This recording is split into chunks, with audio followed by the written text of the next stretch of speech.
Nagsisimula ang pelikula sa isang babae na nagngangalang Maria. Ang hangin ay malamig at amoy lupa. Sa gitna ng Central Park, isang kakaibang katahimikan ang bumabalot sa paligid. Ang mga tao, na dating nagtatawanan at nagkukwentuhan, ay biglang naging tahimik, ang kanilang mga mata ay naglalakbay sa kawalan. Si Maria, isang dalagang nagbabasa sa isang bench, ay naramdaman ng isang kakaibang panginginig sa kanyang katawan. Tumingin siya sa paligid, nagtataka kung bakit biglang nagbago ang paligid. Ang mga tao ay nakatayo lang, ang kanilang mga mukha ay walang ekspresyon, ang kanilang mga mata ay parang walang nakikita. Isang lalaki, na nakasuot ng pulang jacket, ay biglang nagsimulang magsalita ng paulit-ulit, "Hindi ko alam, hindi ko alam, hindi ko alam." Ang kanyang boses ay parang sirang plaka, paulit-ulit na tumutunog. Ang mga tao sa paligid niya ay nagsimulang gayahin siya, ang kanilang mga boses ay nagsasabay sa kanyang mga salita. Si Maria ay nakaramdam ng takot. Hindi niya maintindihan kung ano ang nangyayari. Biglang, isang babae ang tumatakbo sa gilid ng bench, ang kanyang mga mata ay puno ng takot. Kinuha niya ang kanyang hairpin at sinaksak ang kanyang sarili sa leeg. Nagsigawan ang mga tao sa paligid niya, ngunit walang nagawa. Ang babae ay bumagsak sa lupa, ang kanyang dugo ay nagkalat sa damo. Si Maria ay nagmamadaling tumakbo palayo sa Central Park, ang takot ay tumatakbo sa kanyang mga ugat. Hindi niya alam kung ano ang nangyayari, ngunit alam niya na kailangan niyang makatakas. Sa isang construction site, ang mga manggagawa ay nagkukwentuhan ng biglang may nahulog na katawan mula sa bubong. Natarante sila, iniisip na aksidente lang ang nangyari, ngunit nang may nahulog na naman, at nang nahulog ang pangatlo, nagsimulang mag-isip ang mga manggagawa na hindi ito aksidente. Tumingin sila sa taas, at nakita nila ang mga tao na tumatakbo sa gilid ng bubong, ang kanilang mga mukha ay walang ekspresyon, ang kanilang mga mata ay parang walang nakikita.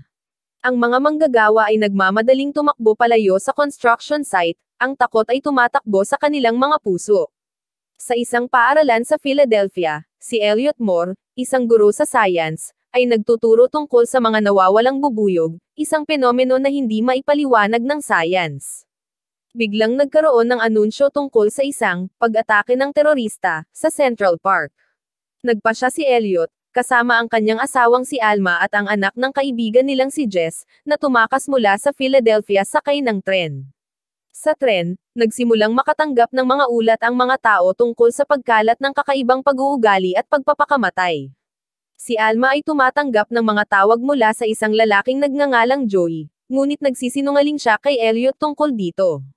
Nang makarating sila sa isang maliit na bayan, nakita nila sa balita na ang mga pagpapakamatay ay hindi sanhi ng terorismo, kundi ng isang hindi kilalang lason na nakakaapekto sa utak ng tao. Ang lason ay nagiging sanhi ng pagkawala ng kontrol sa sarili at pagnanais na saktan ang sarili.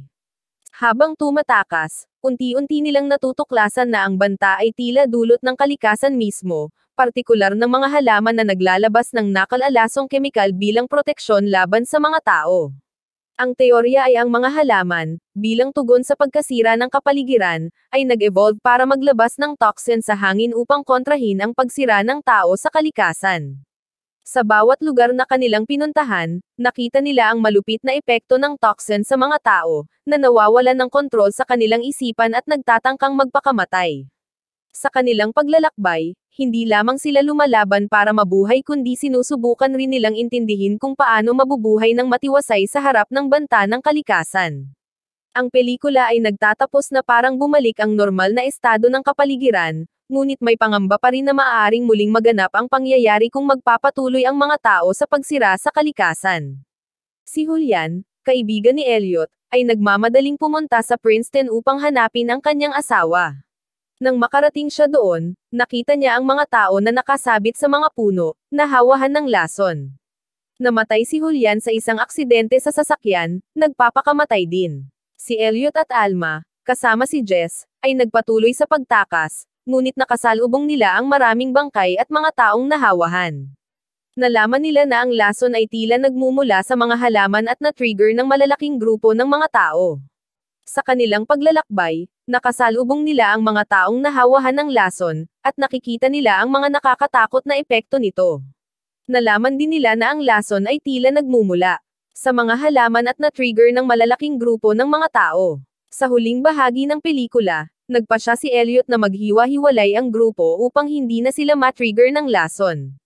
Sa isang nakakatakot na eksena, nakita nila ang isang sundalo na nagiging baliw at nagpapakamatay. Sa huli, nakahanap sila ng isang lumang bahay na tila walang tao. Ngunit ang matandang babaeng nakatira doon ay nahawahan na rin ng lason. Nang makalabas si Elliot sa bahay, narinig niya ang mga boses ni na Alma at Jess. Nalaman niya na ang lason ay nakakahawa na ngayon kahit sa isang tao lang. Nagpasya silang lumabas sa hardin at magkahawak kamay. Umihip ang hangin, ngunit wala nang nangyari. Ang lason ay nawala. 3 buwan ang nakalipas, bumalik sina Elliot, Alma, at Jess sa Philadelphia. Si Alma ay buntis na, at tila bumalik na sa normal ang mundo. Ngunit sa balita, isang scientist ang nagbabala na ang pangyayari ay tanda ng pagtanggi ng planeta sa mga tao. Ang host ng balita ay nagsabi na kung totoo ito, mangyayari rin ito sa ibang mga lugar. Ang The Happening ay isang pelikula tungkol sa takot at kaligtasan sa harap ng isang hindi maipaliwanag na panganib. Ipinapakita nito ang kahinaan ng tao at ang kapangyarihan ng kalikasan. Ang mundo ay nagbabago, at ang mga tao ay walang magawa kundi ang maghintay at makita kung ano ang mangyayari. At doon nagtatapos ang ating video recap, kaya huwag kalimutan mag-subscribe at i-hit ang notification bell, para patuloy tayong gagawa ng ganitong video. Salamat!